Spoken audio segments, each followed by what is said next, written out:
Hindi rin natuwa ang ilang senador sa naging trade deal ni na PBBM at US President Trump.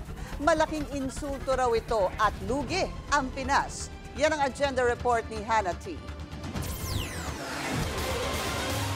Malaking insulto. Yan ang tawag ni Senator Ping Lacson sa nilagdaang PH-US trade deal kung saan ibinida ni Donald Trump ang pagbubukas ng bansa sa mga produktong gawa sa Amerika na walang kailangang bayarang taripa. Pero ang Pinoy products na papasok sa US, kailangang magbayad ng 19% tax. Bumaba lang ito ng 1% sa naunang tariff threat ni Trump earlier this year. Sabi ni Lacson, it's the worst insult a host can throw at his guest. Diretso pa niyang sinabing panahon na para maghanap ang Pilipinas ng iba pang trade partners.